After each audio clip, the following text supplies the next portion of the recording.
As Election Day creeps closer in the United States, Canada has been preparing for the possibility of some disruptions if the election results are unclear or contested. This comes after President Trump has repeatedly cast doubts on whether he's committed to a peaceful transition of power. For a closer look at the potential repercussions, we're joined now by Colin Robertson, Vice President of the Canadian Global Affairs Institute and a former Canadian diplomat.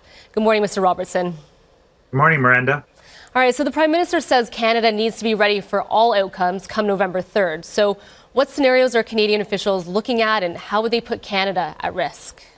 Well, there's basically three scenarios. The one that we hope for is that there's a very clear result on Tuesday, November the 3rd, and we go on to whoever's going to be the next president, Joe Biden or Donald Trump.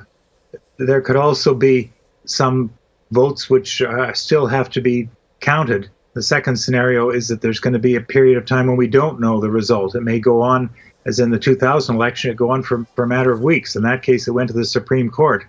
The third scenario, which nobody wants to see, is that there is some form of civil arrest. As you pointed out, Donald Trump has talked about the legitimacy of the election. There have been allegations of vote suppression. There certainly has been interference by the Russians and others in this election. How that plays out and how people react, as you've reported, there's been a large sale of guns in the United States. Nobody wants to see a civil unrest, but that's certainly something that officials have to take into account. So what kind of impact would that have on Canada? Well, if there was some kind of civil unrest, the immediate effect may be just in terms of the supply chains. As you know, most of our fresh fruits and vegetables come through the United States by truck, and if there was any disruption to those to delivery routes, that would we'd see it immediately in the grocery stores. All right, so Mr. Robertson, what's your hunch about the way the U.S. election day is going to play out?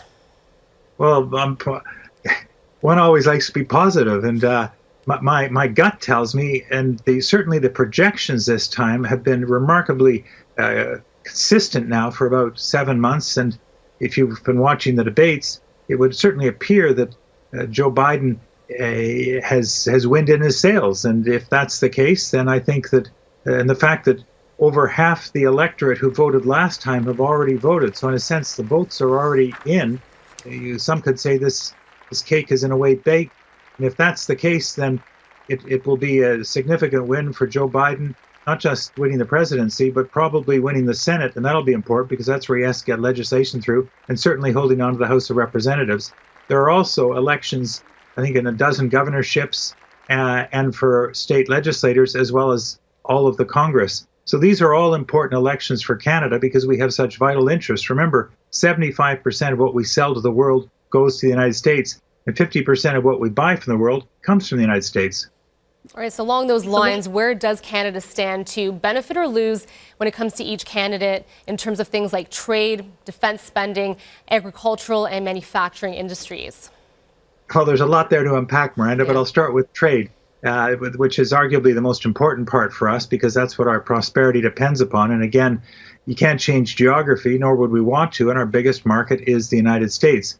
We have in place now the new Canada-US-Mexico agreement, and that gives us a kind of a shield against the tariffs that Donald Trump loves to put in place. And if Donald Trump is reelected, there's no doubt he will return to what he thinks has worked well for him in the past 4 years, and that is to impose tariffs and quotas. And whether they're directly aimed at Canada or whether we're collateral damage, we suffer. So that's got to be top of our agenda, and that underlines why it's important for Canadian officials, legislators and premiers, not just the Prime Minister and Cabinet, to continue to work the United States, their governor counterparts, their legislator counterparts, the way we have over the last 3 years during the negotiation of the Canada-US-Mexico agreement. All right, well, thank you so much for your insight this morning, Mr. Robertson.